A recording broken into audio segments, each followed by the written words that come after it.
Episode 157 ape king comes to visit. Roasted potatoes और भी ज्यादा स्वीट लग रहे थे और खुशबू भी बहुत ज्यादा आती है। वैसे तो निया ने मीट खाने का मन बना लिया था, लेकिन फिर भी वो एक खा लेती है। अगले दिन जिराज खुशी खुशी पहाड़ों पर स्वीट पोटैटो लेने जाता है। वो एक बास्केट भरकर पोटैटो लेकर आता है और आज वो पत्तियां भी ज्यादा ले आता है। वो घर आकर आवाज लगाता है, निया। फिर वो बास्केट बाहर रखकर अंदर चला जाता है। वो अंदर जाकर निया को बोलता है, आज तुम्हें पत्तियां खाना है और मैं बहुत सारी लेकर आया हूं। जब निया उन पत्तियों को देखती है तो मुंह बना लेती है। ये किसी और कारण से नहीं था, लेकिन इसलिए था क्योंकि वो पत्तियां सब्जियों की तरह नहीं लग रही थी। नागाल उन पत्तियों को देखता है और उनमें से एक मोटी पत्ती उठाकर निया को देता है और फिर बोलता है, मीट खाओ। निया अपना मुंह खोलकर वो पत्ती खाने लगती है जो नागाल ने उसे दी थी। हम क्यों ना बाहर इन पत्तियों को लगा दें ताकि इस साल में हमें स्वीट पोटैटो मिलेंगे। जिराज ठीक है बोलकर पत्तियों को लेकर बाहर जाने लगता है। तभी उसे एक पशु मानव मिलता है जिसकी उसने उम्मीद नहीं की थी। वो बोलता है, निया प्रेग्नेंट है। एप किंग अपने हाथ में बैम्बू लेकर खड़ा था जिस पर बहुत सारी पत्तियां थी। ये अपने सर को बारिश से बचाने का अच्छा तरीका है। पशु नगर में एप किंग ही ऐसा था जिसकी मेडिकल स्किल्स अच्छी थी। जब भी ट्राइब में कोई लड़की प्रेग्नेंट होती थी तो वो वहां उसे चेक करने जरूर जाता है। पहले तो जिराज उसे देखकर चौंक जाता है और फिर उसे अंदर आने देता है। जिराज एप किंग के आने से बहुत खुश होता है। वो बोलता है, वो सही है, अब तो इसका पेट और भी बड़ा हो गया है। वो बेडरूम की तरफ देखकर बोलता है, निया जल्दी बाहर आओ, तुमसे मिलने एप किंग आए हैं। निया ने अभी ही एक मीट का टुकड़ा अपने मुंह में रखा था। फिर जब वो जिराज की बात सुनती है तो वो उसे चबा जाती है और उसे अंदर उतार लेती है। फिर वो अपना मुंह साफ करके उठकर बोलती है, मैं अभी आती हूं। नागाल भी अशांत होकर फिर खड़ा हो जाता है। करणवीर की वजह से निया के सामने एप किंग की इज्जत नहीं थी। फिर वो बाहर आने के बाद एप किंग से बात करती है। वैसे तो एप किंग 30 या 40 के लगते हैं, लेकिन जब उन्हें करीब से देखो तो वो काफी बड़े लगते हैं। जैसे एक 20-30 साल के आदमी की स्किन होती है वैसी ही उसकी भी थी। वो आज और भी हैंडसम लग रहे थे। वो कार्निवोरस पशु मानव की तरह गुस्से में नहीं लग रहे थे। हालांकि निया की माने तो दूसरे गुस्से वाले कार्निवोरस पशु मानवों से ये ज्यादा अच्छा है। ये एक सच्चा ह्यूमन बीइंग है। वो एप किंग के एक्सप्रेशन देखकर नहीं बता सकती है कि उन्हें वो अच्छी लगी या नहीं। निया मुस्कुराकर बोलती है, हेलो। एप किंग की तरह निया भी अपने इमोशंस छुपा कर रखती है। वो भी एक इंसान की तरह एक आउटर शेल के साथ पैदा हुई है। बस फर्क सिर्फ इतना है कि कई लोग इसका इस्तेमाल खुद को बचाने में करते हैं और कई लोग दूसरों को हानि पहुंचाने के लिए करते हैं। वो निया को देखकर एक पल के लिए चौंक जाते हैं। फिर वो अपने सेंसेस में आते हैं और फिर मुस्कुराकर बोलते हैं, तुम बहुत ही सुंदर हो। मफूल की फीमेल को भी तुमसे कंपेयर नहीं कर सकते। क्योंकि वो एप ट्राइब से नहीं थी इसलिए वो सेंसिटिव थी। उसे लग रहा था कि किंग उसे शब्दों के साथ टेस्ट कर रहा है। शायद उसे शक हो रहा है कि वो मफूल ट्राइब से है। निया मुस्कुराकर बोलती है, क्या ये सच है? मैं पहले कभी मकफूल ट्राइब के पशुमानव से नहीं मिली हूं। एप किंग भी फ्लो में बोलते जाता है, मैंने भी उन्हें कभी नहीं देखा है। वो लोग अपनी फीमेल्स को छुपा कर रखते हैं और कोई भी पशुमानव उनकी ट्राइब की फीमेल से नहीं मिला है। वो दूसरे की ट्राइब की फीमेल को खराब नजर से देखते हैं। अगर कोई सॉल्ट के बदले फीमेल एक्सचेंज भी करने जाता है तो वो बिना हिचकिचाए उन्हें मना भी कर देते हैं। इसीलिए मुझे लगता है कि उनकी फीमेल्स सुंदर होती होंगी। वो फीमेल्स को रिजेक्ट कर देते हैं। ऐसा लग रहा है कि वो ट्राइब बहुत ही अहंकारी होगी। वो एक इंटरेस्टिंग ट्राइब है। निया अपने पेट पर मार कर बोलती है, क्या आप यहाँ पर मेरी बॉडी चेक करने के लिए आए हो? चलो तो शुरू करते हैं। एप किंग अपनी नजरें नीचे कर लेता है और निया के पेट की तरफ देखता है। फिर वो बोलता है, अपने कपड़े उतारो। आखिरकार निया मॉडर्न जमाने से थी। वो एप किंग की तरफ अजीब तरीके से देखती है। वो अपने कपड़े उतारने से पहले हिचकिचाती है। थैंकफुली वो रोज एक ट्यूब टॉप पहनती है। निया की कमर पतली थी, उसकी स्किन फेयर और कोमल थी। उसका थोड़ा सा पेट निकल रहा था, लेकिन उसकी वजह से वो बिल्कुल मोटी नहीं लग रही थी, बल्कि उसकी वजह से उसमें मदरली ब्यूटी लग रही थी। एप किंग की सांस एक पल के लिए रुक जाती है। वो अपनी तरफ आ रही उन ठंडी सांसों को इग्नोर भी नहीं कर सकता है। थोड़ी देर बाद वो नॉर्मल हो जाता है। वो अपना हाथ निया के पेट पर रखता है। फिर निया को बोलता है, तुम बहुत लकी हो, ये स्वस्थ है। एप किंग की बातें सुनकर निया खुश हो जाती है। 1 मिनट, लकी? इसका मतलब क्या है? निया अपना सर उठाकर एप किंग को देखती है, जो उससे काफी लंबा है।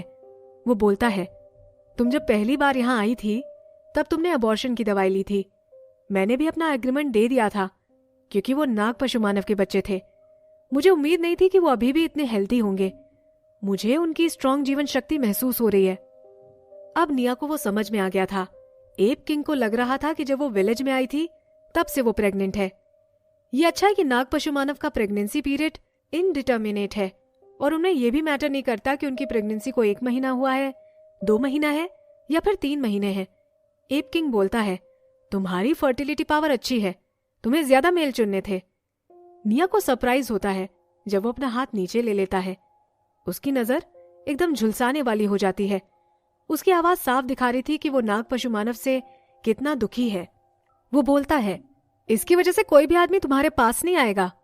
नागाल और निया के बारे में कई लोग जानते हैं। जिराज एक दिन और एक रात खिड़की पर बैठा था। तो क्या वो लोगों को पता नहीं चलेगा? जिन लोगों को पता था, वो जब यहां आई थी तब उसने अबॉर्शन करवाया था और अब वो एटलीस्ट 1 साल तक प्रेग्नेंट नहीं होगी। वो यही सोच रहे होंगे कि उस नाग ने मेरे साथ जबरदस्ती की है। किसी भी लड़की को उसके पीरियड के दौरान परेशान करना बताता है कि वो कितना खराब पशु मानव है। हम सब जंगली पशु मानव ऐसे नहीं हैं। निया को नहीं पता था कि उसकी और नागाल की बात सभी को पता है और एप किंग की बात सुनकर तो उसे और भी आश्चर्य होता है। एप किंग की बात सुनकर जिराज और नागाल दोनों के चेहरे बदल जाते हैं। किसी भी आदमी को अच्छा नहीं लगेगा कि कोई भी उनकी फीमेल को और ज्यादा साथी बनाने की सलाह दे। जिराज हमेशा से ही एप किंग की इज्जत करता है। वो बिना कुछ बोले अपने गुस्से को काबू कर लेता है, लेकिन नागाल बहुत गुस्सा हो जाता है। उसकी आवाज से ऐसा लगता है कि वो उसे मार ही डालेगा। वो बोलता है, अब तुम जा सकते हो। एप किंग को उससे जरा भी डर नहीं लगता। वो निया को बोलता है, मैं तुम्हारे पास और खाना लेकर आदमी भेजूंगा और तुम उन्हें अपने साथ समझना।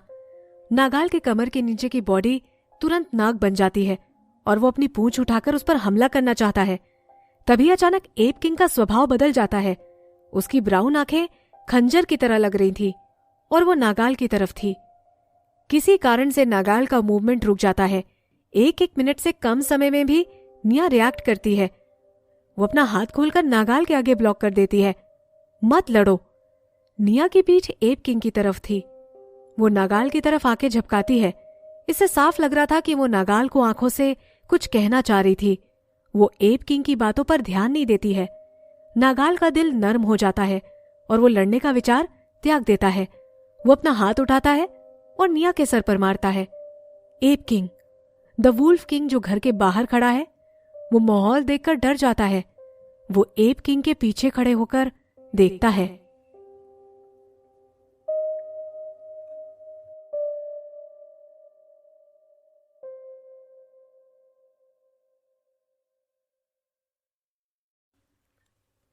Episode 158, appetite decreases. थोड़े समय में ही एप किंग का चेहरा भयंकर पीला पड़ जाता है, जैसे कोई मरा हुआ आदमी हो। उसके चेहरे से पसीने की बूंदें गिर रही थी। उसकी बॉडी ऐसे हिल रही थी मानो अभी गिर जाएगी। एप किंग अपना हाथ उठाता है और बोलता है, चलो चलते हैं। वुल्फ किंग बोलता है, ठीक है। वुल्फ किंग को पता चल गया था कि एप किंग कमजोर हो गया है। फिर वो अम्ब्रेला उठाता है और उसे बारिश से बचाने के लिए साइड में पकड़ लेता है। वो जाने से पहले नागाल को तेज आंखों से देखता है। वो दोनों ही 4 स्ट्राइप पशु मानव हैं। नागाल वुल्फ किंग को इग्नोर नहीं कर पाता है। उसे थोड़ी देर देखने के बाद वो अपनी नजरें हटा लेता है। फिर वो झुककर अपनी स्कर्ट ऊपर कर लेता है। उसकी पूंछ थोड़ा घूमने के बाद उसके पैरों के बीच में आ जाती है। जिराज को भी बहुत गुस्सा आता है। वो एप और वुल्फ के जाने के बाद जोर से गेट बंद कर लेता है। जिराज गुस्से में बोलता है, वो बुढ़ा आदमी कुणाल के लिए चांस बनाने का सोच रहा होगा। निया बेडरूम की तरफ जाते जाते अपने कपड़े पहनती है। वो बोलती है, तुम गुस्सा मत करो, हम उन्हें इग्नोर कर सकते हैं।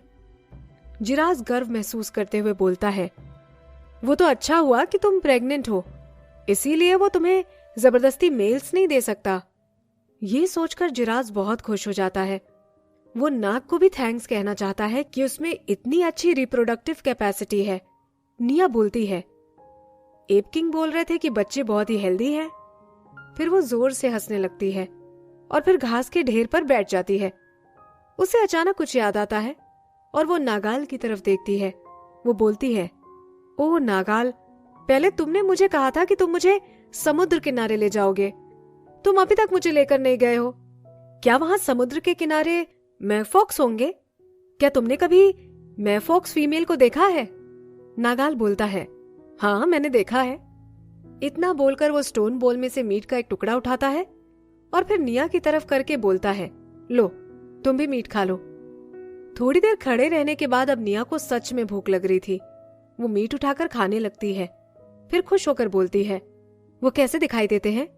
क्या मियाफोल्क्स फीमेल सुंदर होती हैं? वो मियाफोल्क्स हैं। वो उन्हें अपने लिए देखना चाहती थी। वो सोचती है कि शायद मियाफोल्क्स फीमेल्स को फिशटेल्स होती हैं। जिराज भी नागाल की तरह उत्सुकता से देखता है। उसने भी वो टीम ज्वाइन की थी जो समुद्र किनारे जाकर सॉल्ट बेचते थे। ये तो सच था कि मियाफोल्क्स मेल बहुत सुंदर होते थे, लेकिन जैसा कि एप किंग ने बोला था, वो लोग अपनी फीमेल को बहुत बचा कर रखते थे। जिस आइलैंड पर उनकी फीमेल रहती थी वहां पर कोई भी पशु मानव अलाउड नहीं था। वो सोचता है कि नागाल मैफोल्क आइलैंड पर जा रहा है। वो बहुत अमेजिंग था। नागाल अपना सर उठाकर निया की तरफ देखता है। नागाल की आंखें निया की बड़ी और उम्मीद भरी आंखों से मिलती हैं। वो अपने आप को रोक नहीं पाता है और निया के मुंह पर हाथ फेरकर बोलता है, तुम बहुत अच्छी हो। नागाल बोल रहा था तो ऐसा लग रहा था जैसे वो मौसम के बारे में बात कर रहा हो, लेकिन वो सुनकर ऐसा लग रहा था कि वो जो भी बात बोल रहा था वो अपने दिल से बोल रहा हो। वो अपनी ठंडी उंगलियां निया के फेस पर ऐसे घुमाता है जैसे वो जब निया से पहली बार मिला था तो उसके फेस पर जो झाइयां थी वो उन्हें याद कर रहा हो। निया का दिल जोर से धड़क रहा था और उसके चेहरे पर तुरंत ही मुस्कुराहट आ जाती है। वो सिर्फ मीट खाती है और कुछ नहीं बोलती है।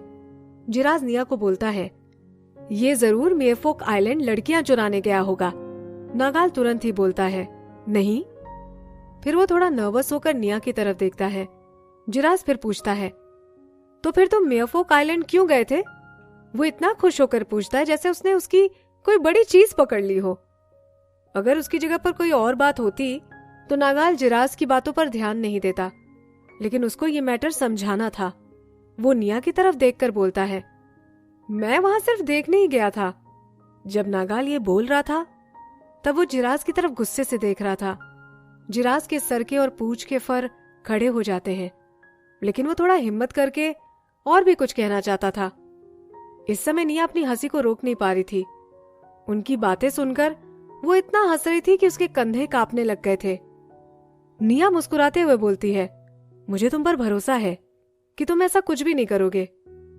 उसे पता था कि नागाल कितना स्ट्रांग है।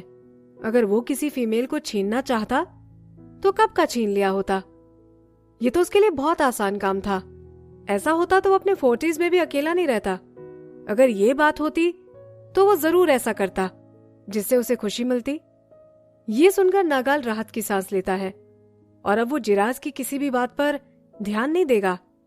जिराज ने जो स्वीट पोटैटो अंदर छुपा रखे थे वो छत के नीचे छोड़ देता है और जो पोटैटो उसने निकाले थे वो उन्हें धोता है और फिर जमीन पर रख देता है। फिर वो आग जलाता है और मीट पकाना शुरू करता है। दो फिगर जो जा रहे थे वो अचानक रुक जाते हैं। एप किंग के मुंह से खून निकलता है। वो लड़खड़ाने लगता है और फिर वुल्फ को पकड़कर ही रुक पाता है। वुल्फ उसे सहारा देता है, फिर आश्चर्य से बोलता है, योर मैजेस्टी, अगर आपको ज्यादा चोट आई है तो मैं अभी जाकर उस नाग को सबक सिखाकर आता हूं। ये बोलकर वुल्फ पलटने ही वाला था कि एप किंग उसका हाथ पकड़ लेता है। आम पशु मानव से उसकी उंगलियां भी लंबी थी। उसने वुल्फ के पूरे हाथ को लपेट लिया था। वो बोलता है, तुम उसके लिए मैच नहीं हो। ये सुनकर वुल्फ अपने दोनों आईब्रोज इतनी टाइट कर लेता है कि वो दोनों आपस में मिल जाती हैं। फिर वो बोलता है, हमें कैसे पता चलेगा कि वो हमसे लड़ेगा या नहीं? मुझे 4 स्ट्राइप पशु मानव बने 10 साल हो गए हैं। एप किंग बोलता है, वो एक जंगली पशु मानव है। उसने हमसे ज्यादा खतरे देखे हैं। उसके लेवल के लोगों से वो ज्यादा स्ट्रांग है। फिर वो वुल्फ को छोड़ देता है और आगे बढ़ने लगता है। फिर वो आगे बोलता है, मुझे आज ही पता चला कि मैंने जितना सोचा था ये उससे भी ज्यादा स्ट्रांग है। पूरे पशुनगर में सबसे ज्यादा स्ट्रांग पशु मानव है। फिर वुल्फ किंग चलते चलते थोड़ी देर के लिए रुक जाता है।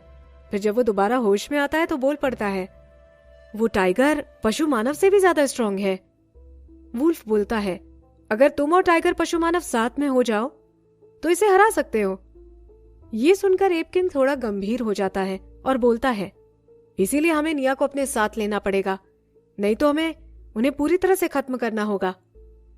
उस दिन कुछ पशु मानव निया के लिए खाना लेकर आते हैं, लेकिन उनमें से कोई भी निया को नहीं देख पाया था, क्योंकि जब वो स्टोन हाउस के पास आए तभी जिराज ने उनका पीछा करके उन्हें भगा दिया था। अब धीरे धीरे बारिश भी कम हो रही थी और तापमान भी कम होता जा रहा था। ऐसा लग रहा था कि बारिश का मौसम खत्म होने वाला है। नदी किनारे वाले विलो ट्री का हरा रंग कम पड़ता जा रहा था। पशु नगर का धीरे धीरे पतन हो रहा था। निया का पेट बहुत बड़ा हो गया था और जब वो नीचे देखती थी तो उसे उसके पैर नहीं दिखाई देते थे, जबकि अब वो बहुत ज्यादा खाती थी। फिर भी वो मोटी नहीं हो रही थी, बल्कि और भी पतली होती जा रही थी। उसकी गोल चिन भी अब शार्प हो गई थी। जब उसकी भूख बढ़ जाती है और फिर अचानक खत्म हो जाती है, वो बिल्कुल कुछ भी नहीं खा पाती है। निया बोलती है, मेरा पेट बहुत तना हुआ लग रहा है। वो नीचे घास पर लेटी हुई थी और लगातार अपने पेट को हाथ से ठोक रही थी। उसे इतना बुरा लग रहा था कि उसको रोने की इच्छा हो रही थी। नागाल के बच्चे बड़े शैतान हैं। आधे ही महीने में पेट इतना बाहर हो गया था। अगर वो जब से इस दुनिया में आई है तब से नागाल के साथ होती तो अभी तक उसकी जिंदगी हॉरर फिल्म जैसी हो जाती, जैसे एलियन। उसे ऐसा लग रहा था जैसे उसका पेट फट जाएगा और अंदर से बहुत सारे नाग रेंगते हुए बाहर आएंगे। जिराज तुरंत दौड़कर मेन रूम में जाता है और बैम्बू सेक्शन लेकर आता है। वो बोलता है, चलो मैं तेल लगाने में तुम्हारी मदद कर देता हूं। फिर निया ठीक है बोलकर अपने कपड़े निकालती है। उसे अचानक इतनी ठंड लगती है कि वो कांपने लगती है। जिराज अपने हाथों में थोड़ा सा तेल लेता है और फिर जब तक उसके हाथ गर्म नहीं हो जाते उनको आपस में ही रगड़ता है। फिर आराम से उसके पेट पर लगाता है। जब वो अच्छे से तेल मालिश कर देता है तो निया की रोने की इच्छा भी खत्म हो जाती है। इस मेथड के बारे में निया ने नहीं सोचा था।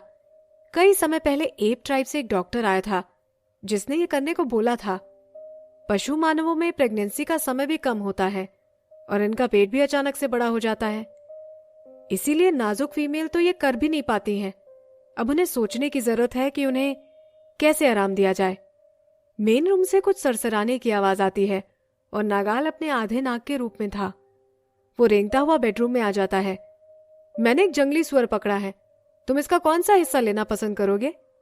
निया अपने कपड़े पहनती है और मुश्किल के साथ नीचे बैठ जाती है। वो अपना सर हिलाते हुए बोलती है, मेरा बिल्कुल भी खाने का मन नहीं है। नागाल बोलता है, तुमने सुबह से कुछ नहीं खाया है। ये बोलते हुए नागाल को अचानक कुछ याद आता है और उसकी आंखें चौड़ी हो जाती हैं। वो बोलता है, ठीक है फिर मत खाओ। निया उसे अजीब तरह से देखती है। अब जब वो खाना नहीं खा रही थी तो नागाल उसे फोर्स करता है। उसने ऑलरेडी शिकार कर रखे थे जिन्हें निया आज खाना पसंद करेगी। अचानक उसका एटीट्यूड कैसे बदल गया? जिराज को पता था कि प्रेगनेंसी में लड़कियों के खाने का टेस्ट बदल जाता है। वो चिंतित होकर पूछता है, तुम कैसे कुछ नहीं खाओगी? तुम्हारा राइस खाने का मन हो रहा है? मैं अभी तुम्हारे लिए पका देता हूं। ये सुनकर अचानक निया के मुंह में पानी आ गया था और उसका अचानक राइस खाने का मन हो रहा था जो उसने महीनों पहले खाया था।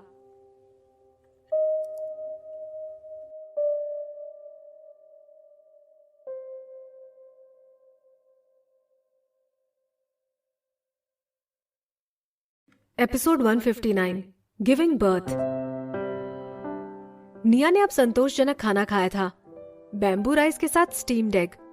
निया अपने गोल पेट पर मारते हुए बोलती है, अगर मैंने शाकाहारी खाना खाया तो मेरे बच्चे धीरे बढ़ेंगे, है ना? उसे डर था कि कहीं नागाल गुस्सा ना हो जाए। फिर वो कॉन्फिडेंट होकर बोलती है, कल जब मेरी भूख बढ़ेगी तब मैं बहुत सारा खाऊंगी। नागाल निया को अपनी तरफ खींचता है और फिर उसके पेट पर मारता है। निया राहत की सांस लेती है और उसके ऊपर टिक जाती है। जिराज जगह साफ करता है और फिर देखता है कि निया नागाल की बाहों में सो गई है। वो जल्दी से बोलता है, आज निया के साथ सोने की मेरी बारी है। निया कुछ बड़बड़ाती है और फिर अपनी थोड़ी सी आंखें खोलकर वहां से निकलने लगती है। तभी अचानक उसे वापस खींच लिया जाता है। नागाल उसे और भी आरामदायक तरीके से सुला लेता है और फिर प्यार से बोलता है, सो जाओ। निया बहुत थक चुकी थी और नागाल की आवाज उसे लोरी की तरह लगी। उसकी बॉडी नर्म हो जाती है और वो नागाल को गले लगाकर अपनी आंखें बंद कर लेती है। जिराज भी उसे जगाना नहीं चाह रहा था। वो चुप रहता है और वहां से निकल जाता है। वो निया को भी ले जाना चाहता था। नागाल बोलता है, आज इसे मेरे ही साथ सोने दो। जिराज उसे एक्सेप्ट नहीं कर पा रहा था। वो बोलता है, क्यों? वो धीरे से बोलता है, ये बहुत जल्द बच्चों को जन्म देने वाली है। फिर वो निया की पीठ थपथपाता है। निया को नागाल की बात सुनाई दे गई थी, लेकिन वो थकी हुई थी तो उसे समझ नहीं आ रहा था कि वो क्या बोलना चाह रहा था, और वो सोना कंटिन्यू रखती है। जिराज की आंखें चौड़ी हो जाती हैं। उसकी नजर निया के पेट पर पड़ती है। फिर वो बोलता है, तुम इसे बता क्यों नहीं देते? नागाल बोलता है, वो नर्वस हो जाएगी। इतना बोलकर वो नाग बन जाता है और निया को अपने अंदर समा लेता है। जिराज भी लड़ाई चालू नहीं रखता। वो निया को देखता है, वो कोई भी रिएक्शन नहीं दे रही थी। फिर जिराज भी पशु मानव का रूप ले लेता है और अपने नेस्ट में जाकर सो जाता है। आधी रात में 3 चांद दुनिया में रोशनी फैला रहे थे। ठंड के शुरुआती दिनों में दुनिया बहुत शांत थी। वहां से ठंडी हवा के पत्तों से टकराने की आवाज आती थी। एक धीरे से कराहने की आवाज आती है और रात की शांति टूट जाती है। निया अपनी बॉडी को कर्ल कर लेती है और उसकी ब्रोज थोड़े से मुड़ जाते हैं। उसके कराहने की आवाज आ रही थी। नागाल तुरंत उठकर इंसान का रूप ले लेता है और बोलता है, चांदनी। जिराज को जब आवाज आती है तो वो चौंक कर अपनी आंखें खोल लेता है। फिर वो दौड़कर नाग के नेस्ट में आकर दहाड़ता है। कई बार नागाल की आवाज लगाने पर वो उठती है और अपनी आंखें मसलने लगती है। निया बोलती है, मेरे पेट में दर्द हो रहा है।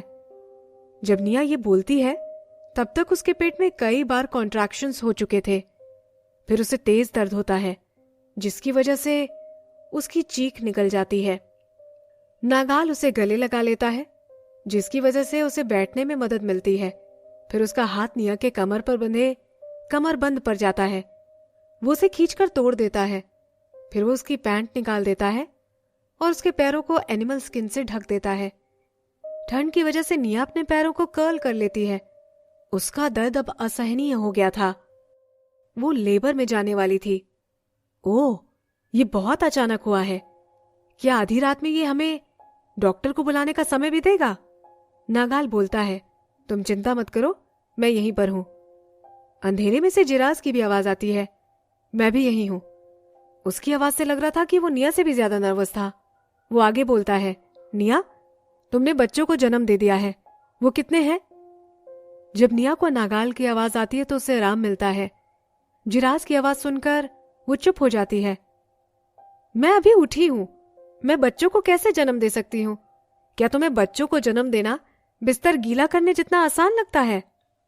निया कितनी भी स्पीचलेस हो गई थी, लेकिन वो जिराज की बातों का जवाब नहीं दे सकती थी। वो थोड़ी सांस लेकर बोलती है, मुझे बहुत दर्द हो रहा है, प्लीज जल्दी से डॉक्टर को बुला दो। जिराज डर जाता है और वो निया के पास चला जाता है। जिराज बोलता है, निया, तुम बच्चों को जन्म नहीं दे पा रही हो, मैं अभी जाकर डॉक्टर को ले आता हूं, तुम प्लीज मरना मत। ये बोलते हुए उसने निया का हाथ कुचल ही दिया था। उसने जितना फोर्स लगाया था उससे निया को तकलीफ हो रही थी। निया अभी भी चुप ही थी। अब उसका दर्द धीरे धीरे कम हो रहा था। फिर उसे रियलाइज होता है कि शायद उससे फिर कोई गलती हो गई थी। वो बोलती है, मैं लेबर में नहीं जा रही हूं, लेकिन जब कोई फीमेल किसी को जन्म देती है तो तुम लोग डॉक्टर को नहीं बुलाते हो। ये सुनकर जिराज राहत की सांस लेता है। वो अपने चेस्ट पर हाथ मारते हुए बोलता है, तुमने मुझे डरा दिया था। अगर किसी को जन्म देने में परेशानी होती है तभी हम लोग डॉक्टर को बुलाते हैं, लेकिन अगर हम डॉक्टर को बुलाते भी हैं तो भी वो काम का नहीं होता है। अचानक निया का चेहरा पीला पड़ जाता है। उसका मतलब था कि वो खुद पर ही रिलाई कर सकती थी। अगर वो बच्चे को जन्म नहीं दे पाती फिर डॉक्टर को बुलाना किसी काम का नहीं है। नागाल जिराज को घूरता है। फिर वो निया के पेट पर मारकर उसे शांत करता है। वो बोलता है, तुम चिंता मत करो, नाग के अंडे डिलीवर करने में तुम्हें कोई परेशानी नहीं होगी। जिराज को अचानक कुछ समझ में आता है। और वो अपना सर हिलाते हुए बोलता है, तुम सही बोल रहे हो, अंडे छोटे होते हैं, तुम्हें उन्हें निकालने में कोई प्रॉब्लम नहीं होगी। अच्छा है। अब उसको लगता है कि उसकी बात में सेंस है, तो वो राहत की सांस लेता है। निया का पेट फिर उबलने लगता है। उसके चेहरे पर पसीने की लाइन बन जाती है। वो नीलिंग पोजीशन मानकर नागाल के गले में हाथ डाल देती है। उस पोजीशन की वजह से निया के पेट के दर्द को थोड़ा आराम मिलता है। ऐसा लग रहा था जैसे उसके शरीर से किसी ने उसका मांस काट लिया हो। निया अपने दांत दबाती है और बोलती है, अब मुझे ये दर्द और बर्दाश्त नहीं हो रहा है। नागाल प्यार से बोलता है, कोई जल्दी नहीं है, तुम आराम से करो। निया गहरी सांस लेती है और डिलीवरी के लिए चांस लेती है। उसे कुछ बाहर निकलते हुए फील होता है। वो चौंक जाती है। उसने डिलीवर कर दिया था। वो निया की एनिमल स्किन हटाकर देखता है और बोलता है, डिलीवर हो गया है। चांद की वजह से कमरे में बहुत डिम लाइट आ रही थी। वहां घास पर एक ओवल शेप का अंडा पड़ा था। उसकी साइज गूज एग की तरह थी और उसके आसपास कोई लिक्विड की परत थी। वो फिर एनिमल स्किन को ढक लेती है। नागाल उसके अंडों की तरफ देखता भी नहीं है, लेकिन वो निया के सर को पकड़कर अपनी तरफ कर लेता है। निया, तुम बहुत अमेजिंग हो। निया को फिर होश आता है। डिलीवरी बहुत ही आसान थी, लेकिन जब वो नागाल की आवाज सुनती है तो उसे गर्व होता है। वो मुस्कुराने लगती है। भले ही पहले उसे कितना भी असहनीय दर्द हो रहा था, लेकिन डिलीवरी तो आसान थी। निया को लगता है कि खींचने से ज्यादा अच्छा है उसे जल्दी से अपना लो, इसलिए वो दर्द के साथ लगातार जोर लगा रही थी। फिर एक के बाद एक अंडा डिलीवर हो गया। धीरे धीरे दर्द बंद हो गया और डिलीवरी आसान हो गई। घर में कोई भी बोल नहीं रहा था। जब निया फोर्स लगा रही थी तब सिर्फ उसी के गुर्राने की आवाज आ रही थी। थोड़ी देर बाद कोई भी अंडा बाहर नहीं आ रहा था। निया नागाल की गर्दन पकड़कर रखती है और फिर वो कमजोर होकर उसी की बाहों में लेट जाती है। वो निया की तरफ देखकर बोलता है, बस हो गया। निया उसे फील करती है और फिर बोलती है, हाँ शायद। पूरी डिलीवरी सिर्फ 10 मिनट की थी, लेकिन निया की बॉडी पूरी पसीने से तरबतर हो गई थी। उसका चेहरा पीला पड़ गया था। वो नागाल की तरफ देखती है। उसकी आंखों में आंसू आ जाते हैं। नागाल निया को अच्छी तरह से एनिमल स्किन में लपेट लेता है और फिर वो इंसान का रूप ले लेता है। फिर वो उसे लेकर जिराज के नेस्ट में जाता है। जिराज को कोई चिंता नहीं थी कि नागाल उसके नेस्ट की तरफ जा रहा है। वो उसका पीछा करता है। निया साफ घास पर लेटकर नागाल के नेस्ट की तरफ देखती है। उसकी इंसानी आंखों में वहां सिर्फ काला ही दिखाई दे रहा है। बच्चे कैसे हैं? मैं उन्हें देखना चाहती हूँ। नागाल बोलता है, मैं उन्हें गिन कर आता हूं। फिर वो निया के मुंह पर लगे बाल को हटाकर जिराज से बोलता है, जाओ और चांदी की बॉडी को साफ करने के लिए गर्म पानी लेकर आओ। ठीक है बोलकर वो भाग जाता है। नागाल का नेस्ट गीला हो गया था। वहां लिक्विड लपेटे हुए 19 अंडे पड़े हुए थे। फिर जो निया ने बैम्बू बास्केट बनाई थी उसे लेता है और सभी अंडे उसमें रख लेता है। निया वो देख रही थी। जब वो नागाल को पलटते हुए देखती है तो बोलती है, कितने हैं? नागाल बास्केट को निया के पास रखकर बोलता है, 19 है। जब वो बास्केट नीचे रखता है तो अंडे टकराते हैं और आवाज आती है। निया को बुरा लगता है। वो बोलती है, आराम से, इन्हें तोड़ मत देना। फिर निया अपनी आवाज धीरे कर लेती है। उसे लगता है कि उसकी आवाज तेज है और उसकी आवाज से वो अंडे टूट सकते हैं।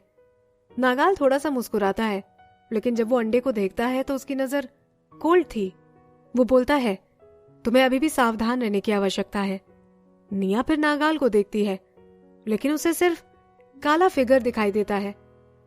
निया घास पर लेटे हुए अपनी कोहनी के बल पर उठती है और अंडों को देखती है। वो हंसने लगती है। वो उन्हें टच करके बोलती है, ये तो सूखे हैं।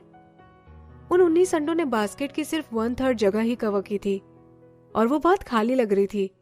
निया पछताती है। वो सोचती है कि अगर मुझे पहले पता होता तो मैं छोटी बास्केट बनाती, वो उसमें और आराम से रहते। तभी जिराज गर्म पानी लेकर आता है। फिर वो उसे गीला करके निया को साफ करता है। निया के पास कोई चॉइस नहीं थी। वो अंडों पर से नजरें हटा लेती है और लेट जाती है। तभी उसे कमजोरी महसूस होने लगती है। वो जिराज को अपनी बॉडी साफ करने देती है। ये वो पहली बार नहीं कर रहा था। निया पूरी तरह से साफ हो उसके पहले ही वो सो जाती है। जिराज अब और भी सावधानी से साफ करता है। उसे साफ करने के बाद वो अंडों को देखकर बोलता है, ये अच्छे हैं। अब वो निया के साथ लेपर्ड कब्स कब कर पाएगा। फिर नागाल बास्केट को एक हाथ से उठाता है और जोर से साइड में रख देता है। एकदम जिराज डर जाता है और वो आगे कूद जाता है। जिराज गुस्से से बोलता है, अगर ये तुम्हें नहीं चाहिए तो मुझे दे दो। ये सुनने के बाद नागाल सांप बन जाता है। उसका तो नेस्ट गंदा था, तो वो अंडों के पास ही अपनी पूंछ लपेटकर सो जाता है। जिराज को बहुत गुस्सा आता है। वो अपने पंजों से जमीन खोदता है। तुलना करना बहुत गलत है। नाग पशु मानव को बच्चे पसंद नहीं है, फिर भी उसने निया को फोर्स किया कि पहले वो उसके अंडों को जन्म दे। जिराज को बच्चे बहुत पसंद है, लेकिन वो उन्हें सिर्फ दूर से ही देख सकता है। अगले दिन आसमान बिल्कुल साफ था। ठंडी हवा चल रही थी और जो विलो ट्री अपना रंग खो चुका था वो भी लहराने लगा था। जब निया अपनी बॉडी खींचती है, उसकी छोटी आंखें खुलती हैं। वो सनलाइट की वजह से तुरंत बंद कर लेती है और बोलती है, मैं बहुत थक गई हूं। जिराज पूछता है, तुम उठ गई? उसे निया के पास बैठने में सिर्फ 1 सेकंड लगता है। उसकी पूंछ ऊपर हो जाती है। ये साइन था कि वो अच्छे मूड में है। बाहर ऑलरेडी उजाला हो गया है। निया अपनी आंखें मसलती है। उसे बहुत कमजोरी लग रही थी। उसे लग रहा था कि कल पूरी रात एक सपना था, लेकिन उसे याद नहीं है ये सपने में क्या हुआ। वो बैठने ही जा रही थी कि अचानक उसके पेट में दर्द होने लगता है। अचानक निया की बॉडी को झटका लगता है। वो बोलती है, मेरा पेट?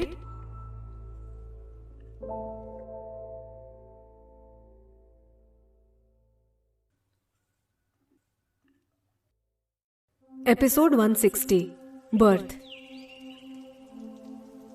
जिराज उत्साह से बोलता है, तुमने कल जिन अंडों को जन्म दिया था, तुम्हें उसके बारे में नहीं पता है?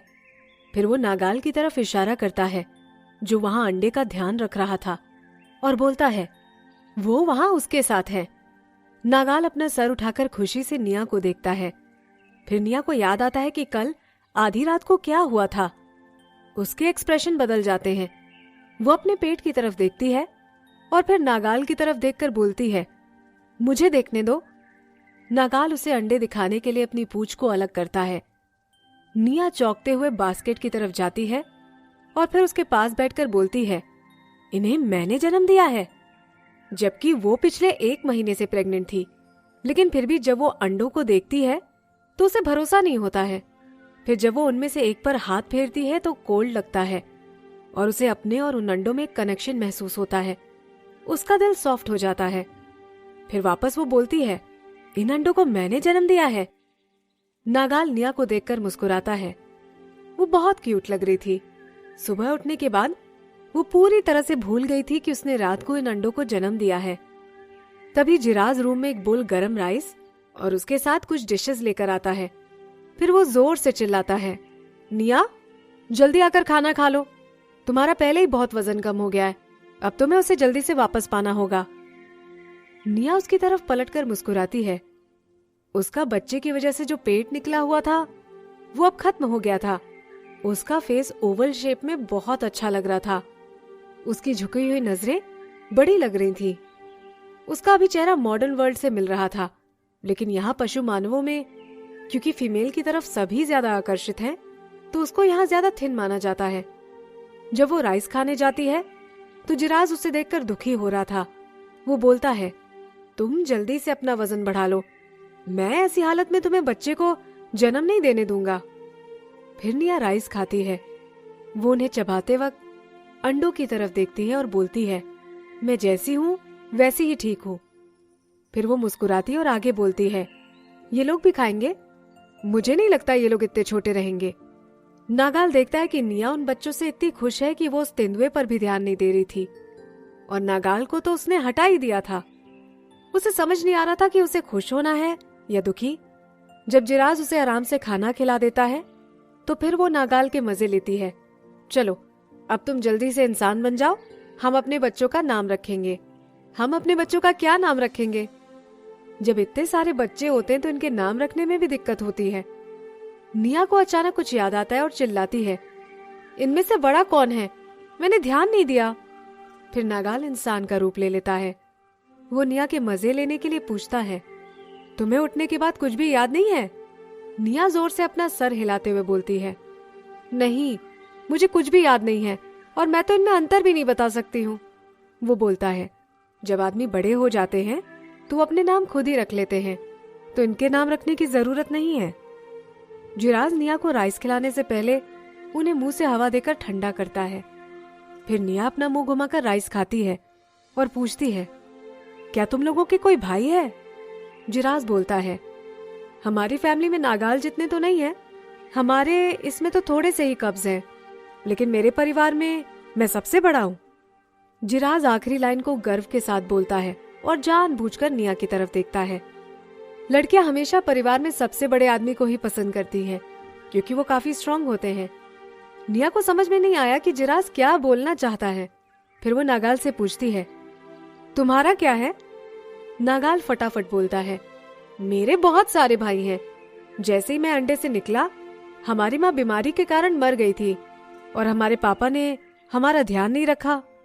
नागाल ऐसे बोलता है जैसे वो किसी और के बारे में बात कर रहा हो।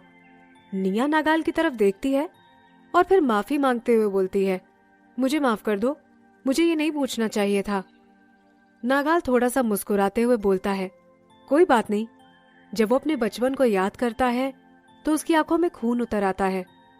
जब वो छोटा था तो उनके पास खाने के लिए कुछ भी नहीं था, तो उसने अपने सिबलिंग्स को ही खा लिया था।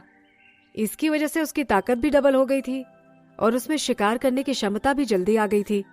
अगर उसने पहले ऐसा नहीं किया होता तो आज वो इस लेवल पर नहीं होता। निया नागाल का हाथ पकड़ती है और अंडों को देखते हुए डिटर्मिनेशन के साथ बोलती है, तुम चिंता मत करो, मैं इनका अच्छे से ध्यान रखूंगी। हाँ, मैं रखूंगी, मैं उनको बिल्कुल डरने नहीं दूंगी। निया पूछती है, क्या मुझे इन्हें इंक्यूबेट भी करना पड़ेगा? निया अपने दादाजी के घर वाली मुर्गी को याद करती है जो अपने अंडे को इंक्यूबेट करती थी। तभी निया के गले में खाना अटक जाता है। फिर वो बड़ी मुश्किल से खाना अंदर उतारकर पूछती है, इसे कैसे करते हैं? क्या हम अभी इन्हें इंक्यूबेट नहीं करेंगे तो ये खराब हो जाएंगे? फिर निया अपने पैरों के पास से घास को उठा लेती है और अंडों के नीचे रख देती है। वो उन्हें ठीक से अरेंज भी कर देती है ताकि वो रोल ना हो जाएं। जब नागाल सुनता है कि निया खुद को अंडों को इंक्यूबेट करना चाहती है तो उसे जलन होती है। फिर वो अपनी पूंछ को टाइट कर लेता है और अपने अंदर हो रही अंडों को तोड़ने की इच्छा को भी मैनेज करता है। इतिहास में कहीं ऐसा नहीं लिखा गया कि किसी फीमेल ने अपने अंडों को इंक्यूबेट किया हो। निया को अपना सारा प्यार मुझे देना चाहिए। वो इन सब चीजों पर क्यों इतना ध्यान दे रही है? जिराज को एनिमल इंस्टिंक्ट से पता चल जाता है कि नागाल के स्वभाव में कुछ चेंज आ गया है। फिर वो अपनी गोल्डन आंख से उसे घूरता है। नागाल तुरंत अपने ख्यालों से बाहर आ जाता है और वो अपने स्नेक एग से दुश्मनी को छुपा कर रखता है। निया का ध्यान थोड़ी सी टेंशन पर नहीं जाता है, क्योंकि वो अभी बनी नई माँ की खुशी से बाहर ही नहीं निकल पाती है। वो खुद को कन्विंस करने की पूरी कोशिश कर रही थी। वो सोचती है, हाँ, अंडे तो बहुत अच्छे हैं, अगर मैं उन्हें और देखूंगी तो मुझे आगे उनसे डर नहीं लगेगा।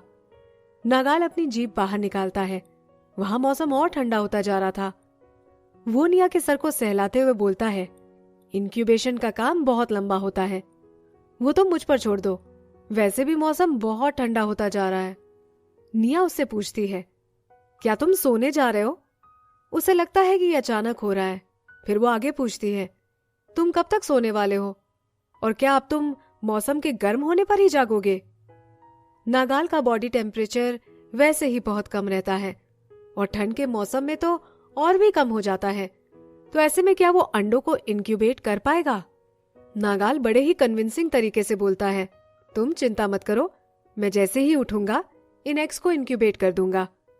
पहले तो निया थोड़ी हिचकिचाती है, लेकिन बाद में सिर हिलाकर मान जाती है। वो बोलती है, फिर तो तुम्हें सोने से पहले ज्यादा खा लेना चाहिए। ये तो अच्छा हुआ कि कल तुम ज्यादा शिकार ले आए थे। जिराज निया को मुस्कुराते हुए बोलता है, ये लो निया। वो मन ही मन खुश हो रहा था। अब जब ये नाग सोने जा रहा है तो अब निया पूरे विंटर सिर्फ मेरी होगी। जब निया अपना खाना खा लेती है, फिर नागाल बेडरूम के कोने में अपने हाथों से गड्ढा खोदने लगता है। थोड़ी ही देर में वो अपने साइज का गड्ढा खोद देता है। उस खाली और अंधेरे गड्ढे का मुंह इतना छोटा था कि उसमें सिर्फ नागाल ही रेंग कर जा सकता था। निया गड्ढे को देखकर उसके पास जाती है तो उसे जाना पहचाना लगता है।